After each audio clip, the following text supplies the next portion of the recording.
Om Swastiastu. Baik, terima kasih atas kesempatannya kali ini. Nama saya Komang Indra Gustiawan, NIM 1617051182. Pada kesempatan kali ini saya akan mempresentasikan skripsi saya yang berjudul Reaksi Pasar Modal Indonesia sebelum dan sesudah pengumuman kebijakan pemerintah tentang status darurat bencana COVID-19. Untuk mempersingkat waktu, saya akan langsung memulai ke bagian latar belakang.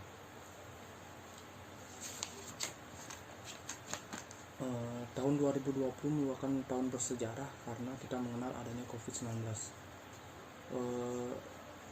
Terdapat berbagai jenis kejadian pasca merambatnya virus COVID-19 ini. Pada saat peristiwa diumumkannya kebijakan tentang status darurat bencana COVID-19 pada hari Sabtu tanggal 29 Februari 2020, serta diumumkannya kasus positif COVID-19 pertama di Indonesia, menyebabkan reaksi negatif dari pasar modal yang dibuktikan dengan keadaan saham di Bursa Efek Indonesia. IHSG sendiri awal tahun 2020 menyentuh nilai hampir 6.300 dan berfluktuasi tidak pernah jatuh di bawah angka 6.000 hingga akhir bulan Januari. Akan tetapi arah pergerakan indeks mulai terpuruk di akhir Februari. Pada awal Februari penurunan nilai IHSG bahkan terus berlanjut hingga Maret 2020. IHSG pada Senin 2 Maret 2020 ditutup melemah 1,68% di level 5.361. Pergerakan saham terus berfluktuatif hingga beberapa hari setelah peristiwa diumumkannya kebijakan pemerintah tentang status darurat bencana COVID-19. Pada kurun waktu tersebut, pasar modal bereaksi secara berkelanjutan atas informasi tersebut. Pada tanggal 9 Maret 2020, IHSG ditutup turun begitu dalam hingga 6,5% ke level 5.136. Keadaan itu membuat BEI mengeluarkan kebijakan penghentian perdagangan atau trading halt pada 10 Maret 2020. Atas keputusan itu, jika terjadi penurunan yang sangat tajam atas dalam satu hari bursa yang sama, maka diterapkan trading halt 30 menit jika mengalami pelemahan 5%, dan akan dilakukan lagi 30 menit jika mengalami penurunan 10%. Selain itu juga diterapkan trading suspend bila IHSG turun hingga 15%. Benar saja pada perdagangan 12 Maret 2020, IHSG sempat mengalami penurunan lebih dari 55%, yang artinya dilakukan trading halt selama 30 menit. Saat itu IHSG terkoreksi 258 poin atau 5,01% ke level 4.895. Untuk indeks LQ45 sendiri juga berfluktuatif pasca pengumuman. Hal tersebut dapat dilihat pada tabel berikut ini. Bisa dilihat poin penurunan indeks LQ45 sangat berfluktuatif, dan puncaknya atau penurunan sangat tajam terjadi di T+5 pada hari Jumat tanggal 6 Maret 2020, di mana turun sedalam 32,66 poin. Gejolak yang terjadi pada kurun waktu saat ditetapkannya kebijakan pemerintah tentang status darurat bencana COVID-19 tersebut tentu saja tidak hanya dapat dilihat dari segi melemahnya harga saham ataupun menurunnya poin persentase penutupan harga saham LQ45, tetapi perlu dilakukan sebuah analisis lebih lanjut apakah peristiwa tersebut dapat dijadikan informasi atau tidak bagi investor dengan menguji kandungan informasi di dalamnya. Hal ini juga untuk menganalisis seberapa cepat pasar akan bereaksi atas informasi yang telah diumumkan, sehingga kestabilan perekonomian secara tidak langsung dapat dilihat dari keadaan pasar pada periode saat peristiwa kebijakan pengumuman. Atas dasar tersebut, saya mengambil penelitian event study untuk menganalisis kandungan informasi dari pengumuman kebijakan pemerintah tentang status darurat bencana COVID-19. Selanjutnya, identifikasi masalah. Identifikasi masalah yang dapat dilihat adalah dikeluarkannya kebijakan pemerintah tentang status darurat bencana COVID-19 yang menyebabkan adanya reaksi pasar modal Indonesia akibat adanya kandungan informasi dari peristiwa tersebut. Selanjutnya, setelah ditentukan masalah tersebut, saya akan membatasi masalah yang diambil dalam penelitian ini. Penelitian ini akan membahas dan menganalisis terdapat atau tidaknya perbedaan rata-rata abnormal return dan trading volume activity perusahaan yang sahamnya termasuk indeks S&P 45 sebelum dan sesudah pengumuman kebijakan pemerintah tentang status darurat bencana COVID-19. Untuk rumusan masalahnya, saya merumuskan masalah menjadi dua. Yang pertama, apakah terdapat perbedaan rata-rata abnormal return saham S&P 45 sebelum dan sesudah dikeluarkannya kebijakan pemerintah tentang status darurat bencana COVID-19. Dan yang kedua, apakah terdapat perbedaan rata-rata trading volume activity saham-saham indeks S&P 45 sebelum dan sesudah pengumuman kebijakan tentang status darurat bencana COVID-19. Untuk tujuan penelitiannya yaitu yang pertama, untuk mengetahui apakah terdapat perbedaan rata-rata abnormal return saham S&P 45 sebelum dan sesudah pengumuman, dan yang kedua untuk mengetahui apakah terdapat perbedaan rata-rata trading volume activity sebelum dan setelah pengumuman kebijakan. Selanjutnya, manfaat penelitian. Manfaat penelitian yang pertama yaitu manfaat teoritis, yaitu hasil penelitian ini diharapkan dapat bermanfaat bagi pengembangan ilmu pengetahuan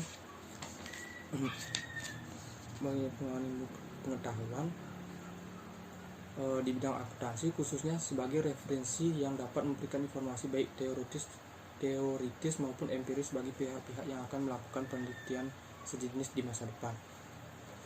Yang kedua, manfaat praktis. Penelitian ini diharapkan bermanfaat dalam mengetahui bagaimana reaksi pasar modal Indonesia, khususnya indeks S&P 45 sebelum dan sesudah kebijakan pemerintah tentang status darurat bencana COVID-19. Selanjutnya, landasan teori. Di sini saya mengambil 8 landasan teori. Yang pertama, signaling teori, event study, pasar modal efisien, return saham, expected return, abnormal return, dan trading volume activity.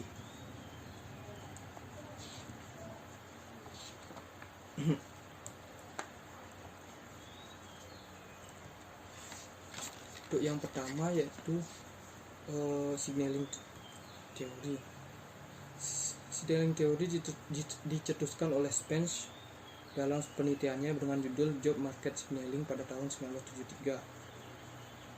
Dalam penelitian tersebut menyatakan bahwa informasi asimetris terjadi pada pasar ketenaga kerjaan. Oleh karena itu, Spence membuat suatu kriteria sinyal guna menambah kekuatan dalam bisnis.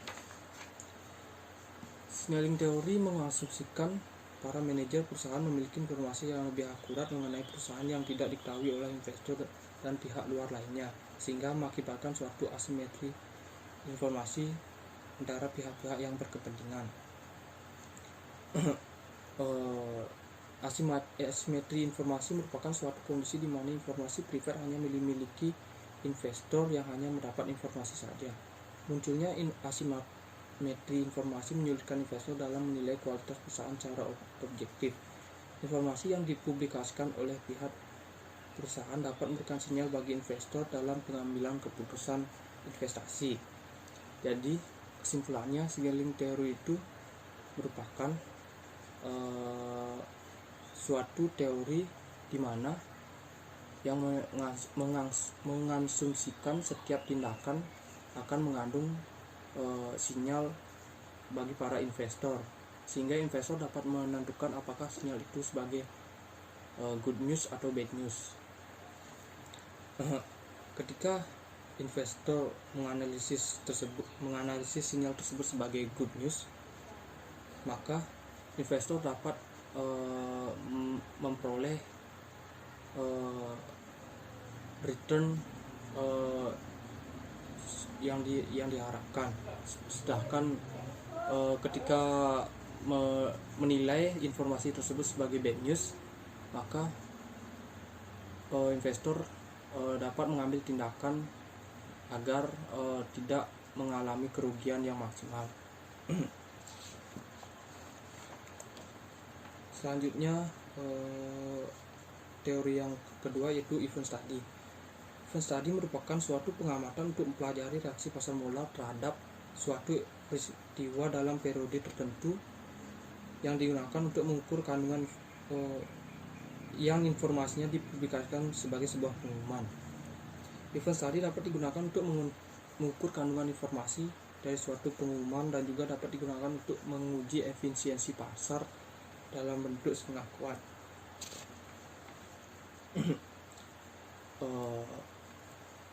Landasan teori selanjutnya adalah pasar modal. Pasar modal memiliki peran yang sangat penting karena merupakan salah satu sumber pembiayaan bagi dunia usaha serta sebagai wadah investasi bagi masyarakat.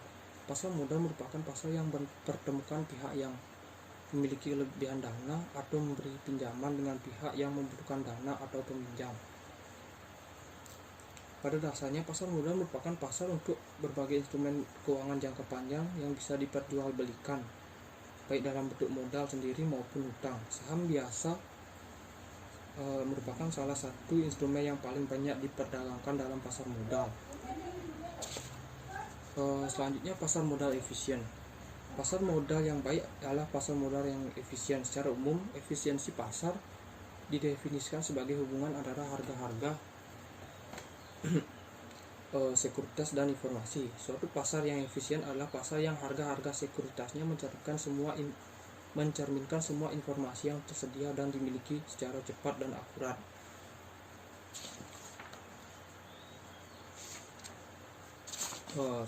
Landasan teoris selanjutnya adalah return saham. Harga dasar suatu saham sangat erat kaitannya dengan harga pasar suatu saham. Harga dasar suatu saham dipergunakan di dalam perhitungan indeks harga saham. Harga saham adalah harga yang terbentuk di pasar jual beli saham. Kebanyakan harga saham berbeda dengan nilai saham. Semakin sedikit informasi yang diperoleh untuk menghitung nilai saham, makin jauh perbedaan tersebut. Dalam melakukan investasi saham, seorang investor selalu mengharapkan adanya return atau keuntungan. Return saham adalah tingkat keuntungan yang dinikmati oleh pemodal atau investor atas suatu investasi yang dilakukannya pada suatu perusahaan. Dalam teori pasar modal, tingkat pengembalian yang diterima oleh seorang investor dari saham yang diperdagangkan di pasar bisa diistilahkan dengan return. Dalam pasar saham tidak selalu menjanjikan suatu return yang pasti bagi investor. Kadang investor dapat mengalami keuntungan, kadang juga dapat mengalami kerugian, tergantung keadaan perekonomian dan kondisi pasar itu sendiri. Selanjutnya adalah expected return. Expected return saham merupakan tingkat keuntungan yang diharapkan oleh investor. Artinya expected return itu adalah return ekspektasi yang diharapkan oleh investor. Selanjutnya, abnormal return. Abnormal return merupakan return yang didapat investor tidak sesuai dengan return yang diharapkan. Dengan kata lain, abnormal return merupakan selisih antara return yang diharapkan dengan return yang didapatkan. Abnormal return akan menghasilkan nilai yang positif bila return yang realisasi sesungguhnya lebih besar dibanding return ekspektasi, dan investor akan mendapatkan keuntungan di atas normal. Dan sebaliknya, abnormal return akan bernilai negatif jika return yang didapat lebih kecil dari return yang diharapkan. Untuk menghitung abnormal return dapat digunakan rumus yaitu ARIOT sama dengan RIT dikurang E dalam kurung RIT. ARIT ini merupakan abnormal return saham di hari I pada hari saham I pada hari ke T. Untuk RIT merupakan actual return saham I pada hari ke T.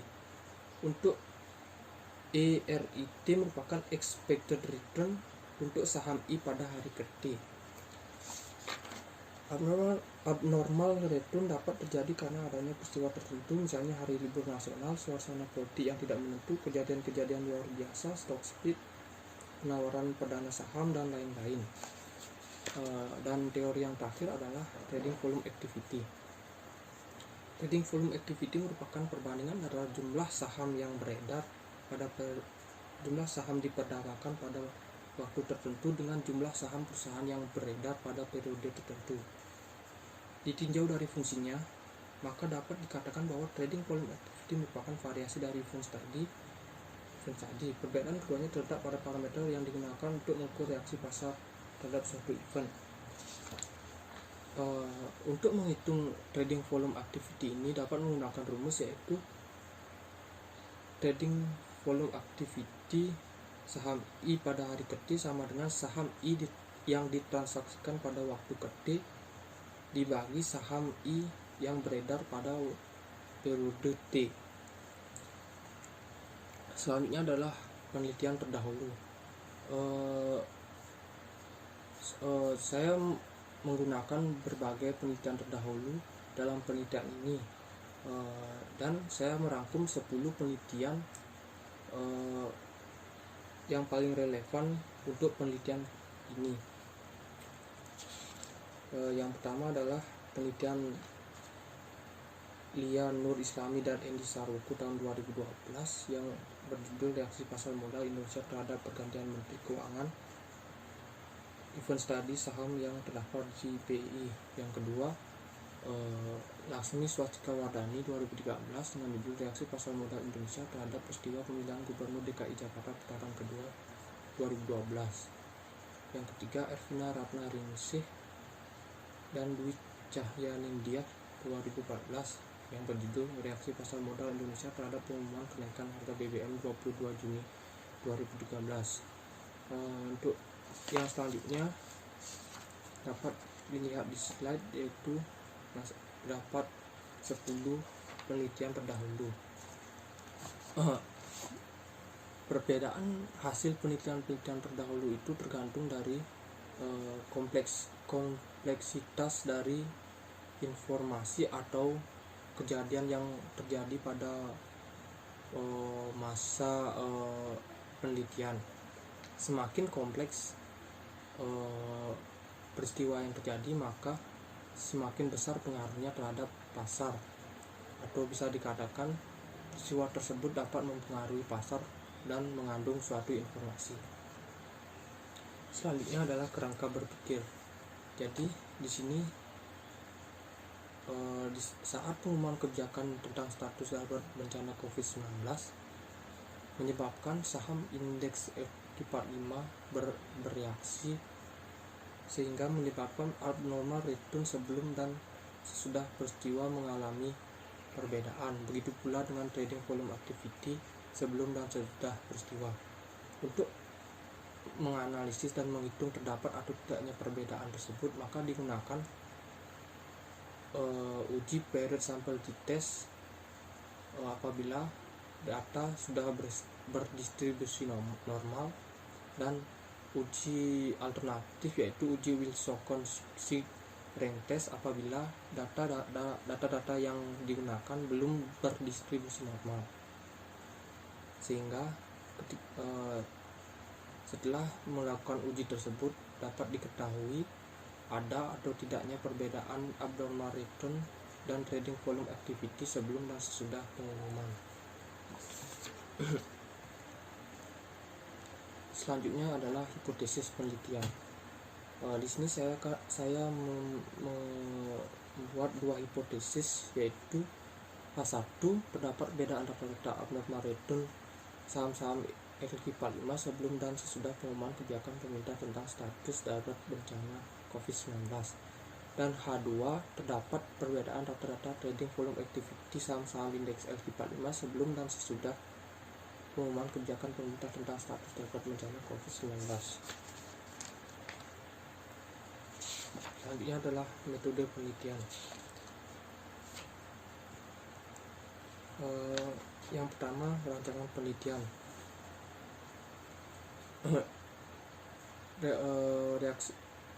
Reaksi pasar modal Indonesia sebelum dan sesudah pengumuman kebijakan pemerintah tentang status darurat bencana COVID-19.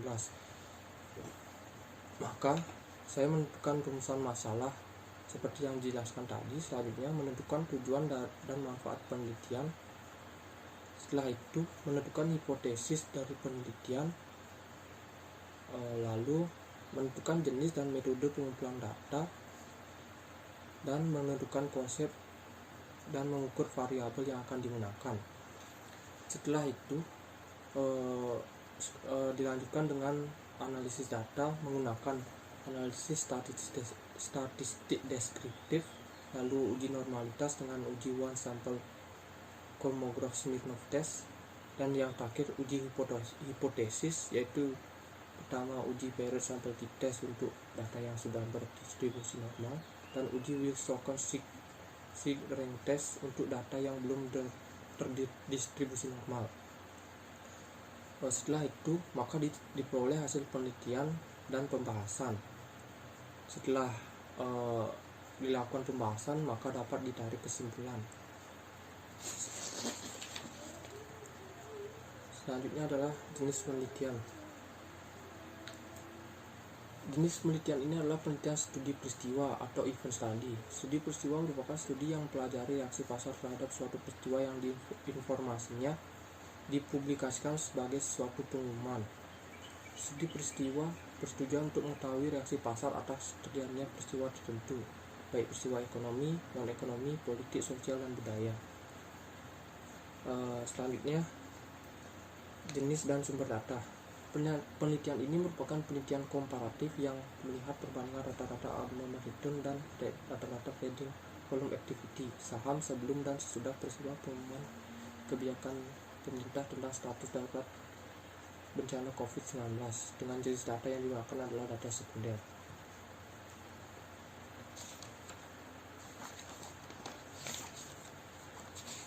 Selanjutnya adalah populasi dan sampel. Populasi dalam penelitian ini adalah seluruh perusahaan anggota indeks FP45 pada periode penelitian, yaitu periode Februari 2020 sampai dengan Juli 2020.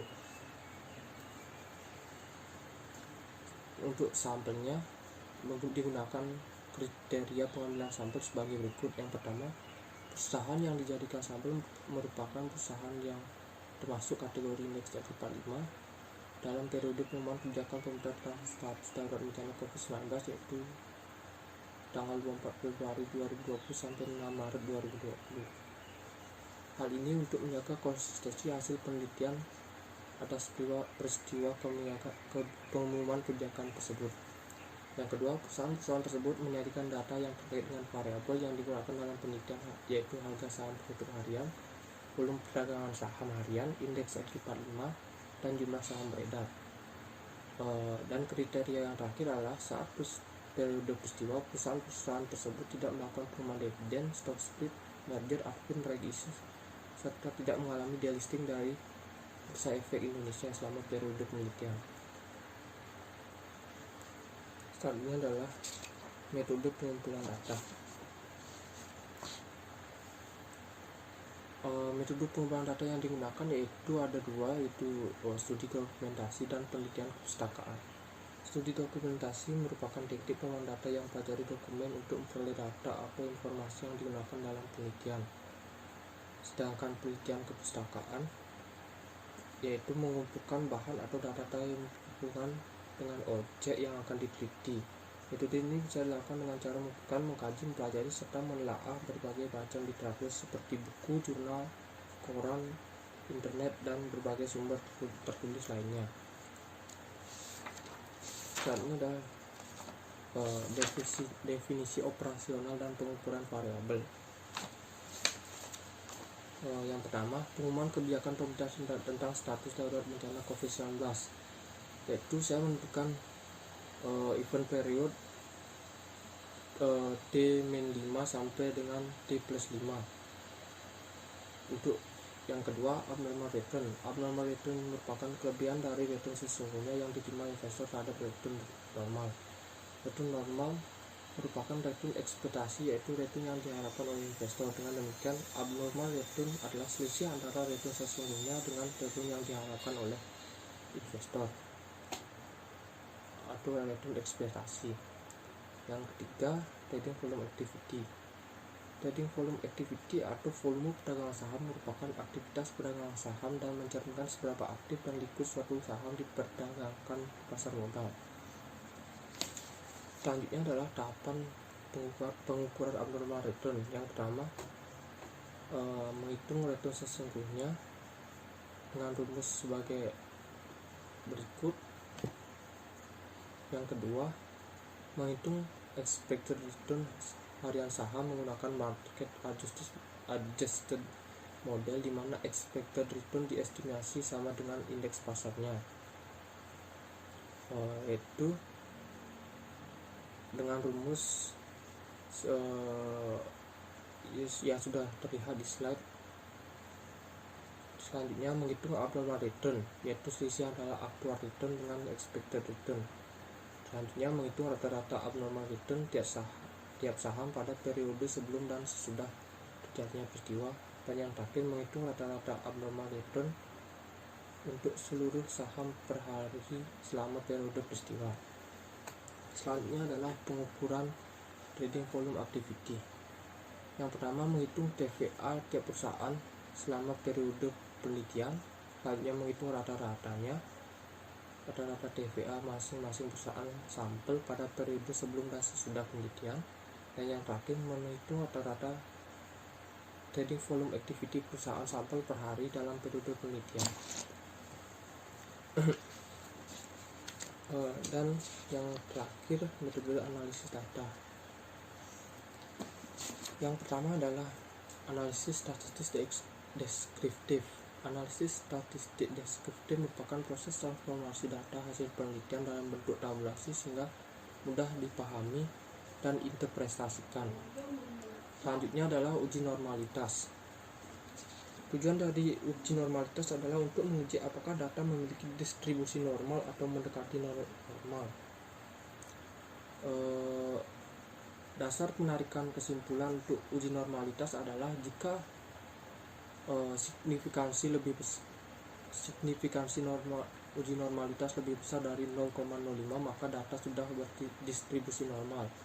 Dan jika signifikansi uji normalitas lebih kecil dari 0,05, maka data tidak atau belum berdistribusi normal. Selanjutnya adalah uji hipotesis. Untuk data yang berdistribusi normal dengan uji Bayes sample test. Pertama, jika nilai signifikansi kurang dari 0,05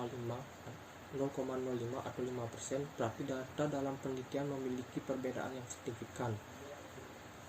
Selanjutnya, jika signifikansi lebih dari 0,05 atau 5%, berarti data dalam penelitian tidak memiliki perbedaan yang signifikan. Selanjutnya, untuk data yang belum berdistribusi normal dapat digunakan uji alternatif, yaitu uji Wilson-Crick rank test. Jika nilai p-value statistik uji Wilson lebih kecil dari 0,05, maka H1 dan H2 diterima.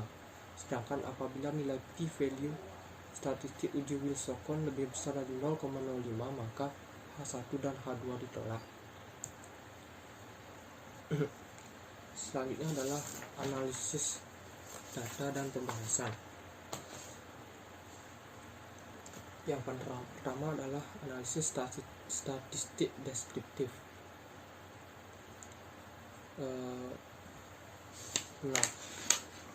Pertama, hasil analisis statistik deskriptif data abnormal return.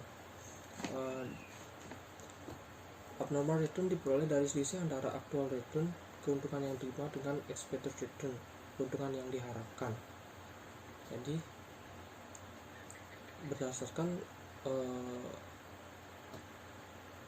dari hasil analisis deskriptif, Data abnormal return sebelum dan sudah pengumuman kebijakan pemerintah tentang status darurat bencana COVID-19 diukur dari jumlah sampel N, skor minimum, skor maksimum, rata-rata, dan standar deviasi. Berdasarkan tabel tersebut dapat dilihat bahwa jumlah data atau sampel yang diambil sebanyak 45 perusahaan, di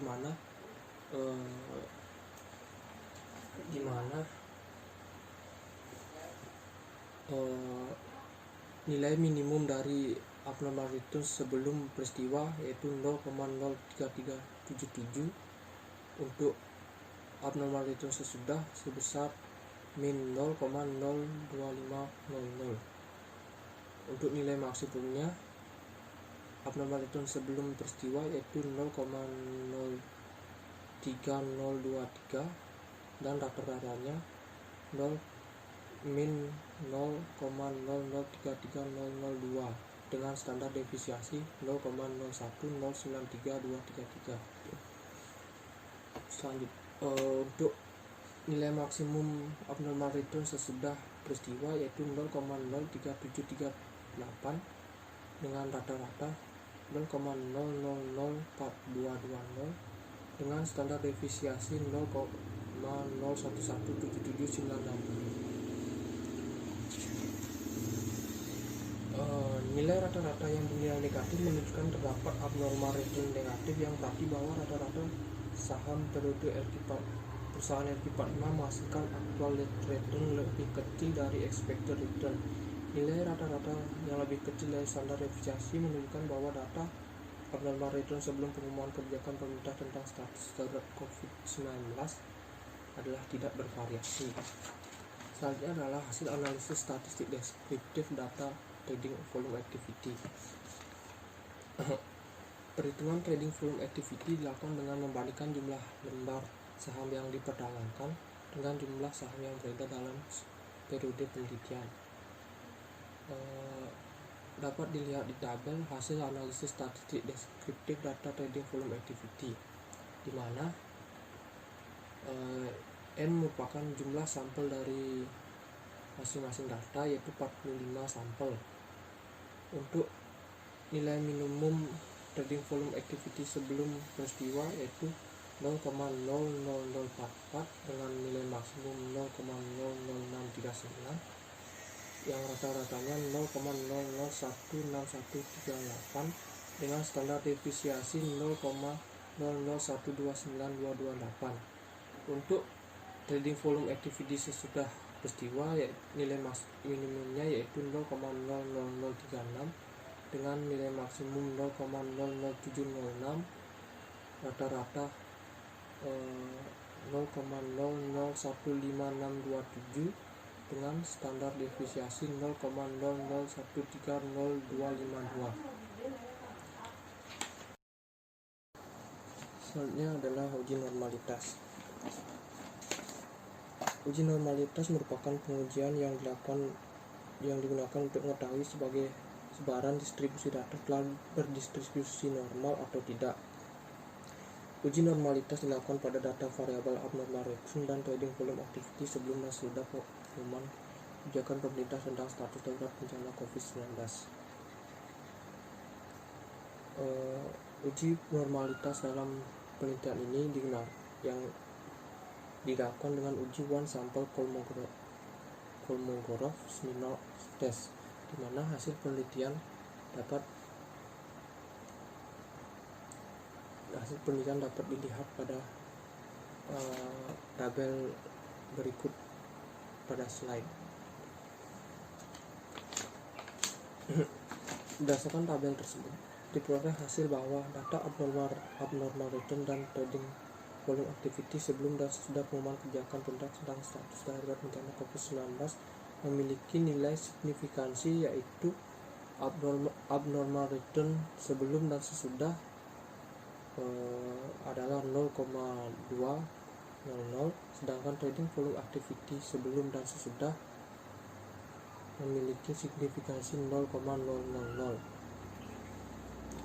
Berdasarkan kriteria uji normalitas yang menyatakan bahwa apabila nilai signifikansi lebih besar dari 0,05, maka data sudah terdistribusi normal, sedangkan apabila nilai signifikansi lebih kecil dari 0,05, maka data tidak atau belum berdistribusi normal. Sehingga dapat ditarik kesimpulan yaitu nilai signifikansi abnormal return sebelum dan sesudah yang sebesar 0,2000 lebih besar dari 0,05, sehingga data abnormal return sebelum dan sesudah peristiwa sudah terdistribusi normal. Untuk data trading volume activity sebelum dan sesudah peristiwa yaitu 0,000 belum berdistribusi normal karena 0,000 lebih kecil dari taraf signifikansi yang ditentukan yaitu 0,05. Selanjutnya adalah uji hipotesis. Pengujian hipotesis dilakukan menggunakan uji beda dua rata-rata hipotesis, yaitu membandingkan rata-rata abnormal return dan trading volume activity sebelum dan sesudah peristiwa pengumuman kebijakan. Untuk hipotesis yang pertama, menggunakan uji period sample test karena data sudah terdistribusi normal. Hipotesis pertama adalah terdapat perbedaan rata-rata abnormal return yang signifikan saham-saham indeks S&P 45 sebelum dan sesudah pengumuman kebijakan pemerintah tentang status darurat bencana COVID-19. Hasil dari uji normalitas yang telah dilakukan menunjukkan sebaran data abnormal return sebelum dan sesudah pengumuman kebijakan pemerintah tentang status darurat bencana COVID-19 adalah berdistribusi normal, sehingga langkah selanjutnya dalam pengujian hipotesis dilakukan dengan uji period sample test. Hasil uji period sample test dapat dilihat pada tabel, yaitu sebagai berikut.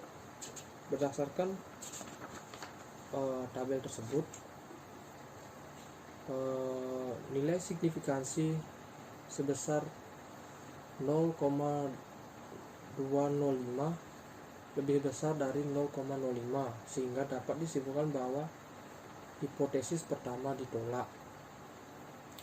Untuk hipotesis kedua, yaitu terdapat perbedaan rata-rata trading volume activity yang signifikan saham-saham indeks S&P 45 sebelum dan sesudah pengumuman kebijakan pemerintah tentang status darurat bencana COVID-19. Karena data trading volume activity sesudah maupun sebelum belum terdistribusi normal, maka digunakan uji alternatif yaitu uji Wilson-Sigg rank test untuk menguji datanya. Hasil uji Wilson-Sigg rank test dapat dilihat pada tabel di slide. Berdasarkan tabel tersebut, menunjukkan bahwa tidak terdapat perbedaan rata-rata trading volume activity yang signifikan saham-saham indeks S&P 45 sebelum dan sesudah pengumuman kebijakan pemerintah tentang status darurat bencana COVID-19, di mana nilai signifikansinya yaitu 0,518 yang berarti lebih besar dari 0,05. Maka dapat ditarik kesimpulan bahwa H2 atau hipotesis kedua ditolak.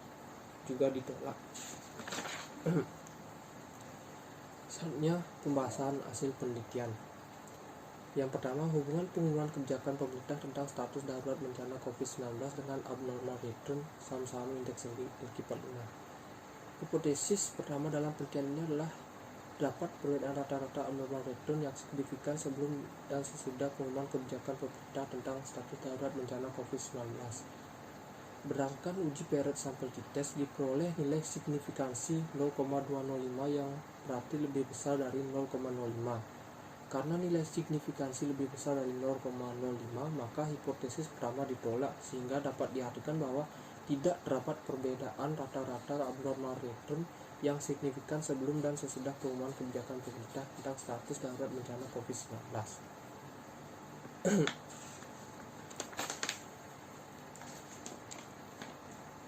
Dengan hasil penelitian yang menunjukkan tidak adanya perbedaan rata-rata abnormal return yang signifikan, berarti hasil ini tidak sejalan dengan teori sinyal yang menyatakan bahwa setiap tindakan akan memberikan suatu sinyal terhadap pasar, baik berupa sinyal positif maupun sinyal negatif.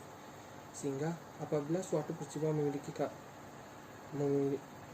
terjadi suatu peristiwa memiliki kandungan informasi yang kuat, maka akan dapat menyebabkan pasar bereaksi.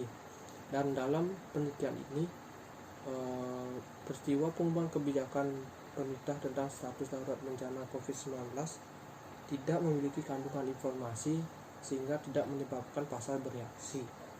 Ketidaksesuaian ini disebabkan karena pengumuman kebijakan pemerintah tentang status darurat bencana COVID-19 adalah sebuah tindakan lanjutan untuk menanggulangi dan mencegah penyebaran virus corona di Indonesia. Penyebaran virus corona sudah ditetapkan sebagai pandemi global karena sudah menyebar ke berbagai negara semenjak bulan Januari 2020, sehingga pada periode tersebut pasar sudah mengalami gejolak yang luar biasa, sehingga gejolak yang luar biasa dalam merespon dan memperlihatkan kepanikan akibat peristiwa tersebut. Sehingga ketika terjadinya pengumuman kebijakan pemerintah tentang status darurat bencana COVID-19 tanggal 29 Februari 2020, pasar sudah bereaksi stabil atau mencapai harga keseimbangan baru, sehingga tidak terjadi lagi reaksi pasar yang berlebihan akibat pengumuman kebijakan pemerintah tentang status darurat bencana COVID-19 ini. Faktor lain menyebabkan tidak adanya perbedaan signifikan abnormal return adalah peristiwa kebijakan pemerintah tentang status darurat bencana COVID-19. Rentan waktu penelitian yang diambil adalah terlalu pendek. Alasan peneliti mengambil rentan waktu T-5 dan T+5 serta tidak mengambil rentan waktu T-10 dan T+10 adalah karena pada periode tersebut terdapat peristiwa COVID-19 pertama kali di Indonesia, sehingga apabila digunakan T-10 dan T+10, berarti hasil yang diperoleh tidak konsisten dengan peristiwa yang digunakan, sehingga saya hanya menggunakan rentan waktu T-5 dan T+5. Selanjutnya adalah hubungan pengumuman kebijakan pemerintah tentang status darurat bencana COVID-19 dengan trading volume activity saham-saham indeks FT45. Hipotesis kedua dalam penelitian ini adalah terdapat perbedaan rata-rata trading volume activity yang signifikan saham-saham indeks FT45 sebelum dan sesudah pengumuman kebijakan pemerintah tentang status darurat bencana COVID-19. Berdasarkan hasil uji Wilson-Sigler test, didapatkan nilai signifikansi 0,518 yang berarti lebih besar dari 0,05, sehingga hipotesis kedua ditolak, yang berarti tidak terdapat perbedaan rata-rata trading volume activity sebelum dan sesudah pengumuman kebijakan pemerintah tentang status darurat bencana COVID-19.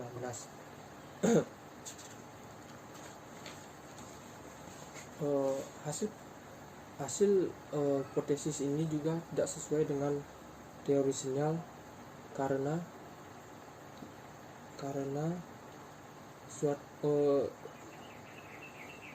peristiwa pengumuman kebijakan tentang status darurat bencana COVID-19 tidak memberikan reaksi berlebihan terhadap pasar. Ketidaksesuaian ini disebabkan karena pengumuman kebijakan pemerintah tentang status darurat hanya merupakan sebuah peristiwa yang biasa di mata investor, sehingga investor hanya menganggap peristiwa ini sebagai peristiwa biasa saja, sehingga aktivitas perdagangan saham di bursa juga terjadi secara normal dan tidak ada perbedaan yang terlalu signifikan.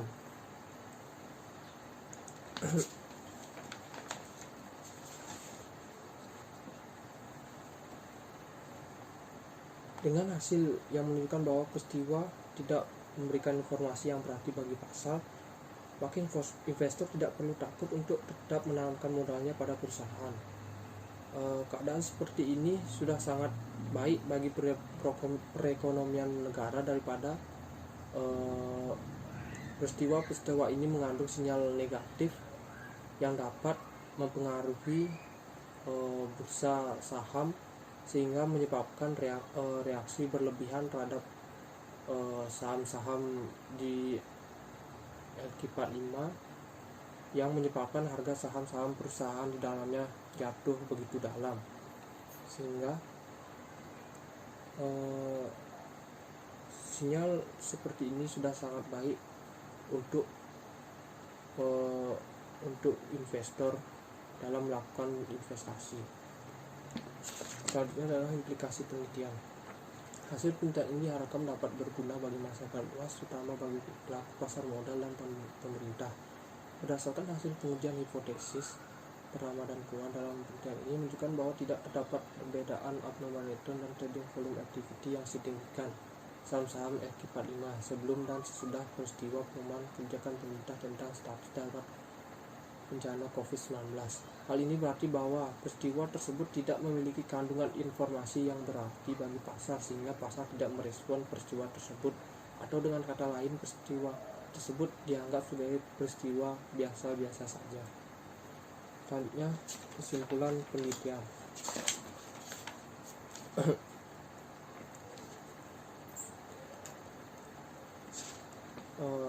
Kesimpulan yang pertama adalah H1 ditolak.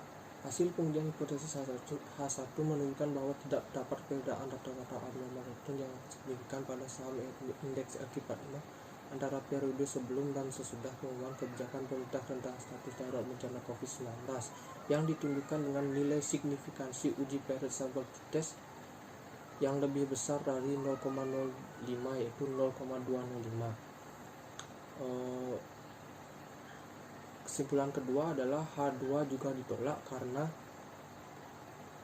hasil pengujian menunjukkan tidak terdapat perbedaan rata-rata trading volume activity yang signifikan pada saham indeks LQ45 antara periode sebelum dan setelah pengumuman kebijakan yang ditentukan dengan nilai signifikansi uji Wilson-Sonskis rank test sebesar 0,518 yang lebih besar dari 0,05. Dan yang terakhir adalah saran dari penelitian ini. Bagi masyarakat umum, penelitian ini diharapkan dapat menambah ilmu pengetahuan dan wawasan di bidang saham dan investasi, khususnya event study untuk menguji reaksi pasar terhadap suatu peristiwa. Untuk investor, dalam melakukan investasi, investor harus mempertimbangkan segala kemungkinan risiko yang akan terjadi. Penelitian ini penilaian yang relevan terhadap faktor-faktor yang mempengaruhi harga saham, baik faktor ekonomi maupun non-ekonomi, penting dilakukan untuk memastikan bahwa penanaman modal dalam suatu perusahaan merupakan langkah yang tepat. Untuk emiten atau perusahaan sendiri diharapkan dapat menjaga bahkan meningkatkan kinerjanya untuk mendukung stabilan ekonomi melalui stabilnya harga saham dan aktivitas perdagangan saham di bursa efek. Walaupun di tengah badai COVID-19 ini diharapkan perusahaan dapat menjaga kinerjanya agar harga saham tidak jatuh terlalu dalam. Dan terakhir untuk penelitian selanjutnya, bagi peneliti selanjutnya yang melakukan penelitian event study mengenai reaksi pasar terhadap suatu peristiwa, diharapkan penelitian ini dapat dijadikan sebagai sumber referensi tambahan. Peneliti selanjutnya juga dapat melakukan variabel seperti security return variability agar hasil penelitian menjadi lebih luas dan bervariasi. Baik, sekian presentasi dari saya ucapkan terima kasih. Om Santi Santi Santi.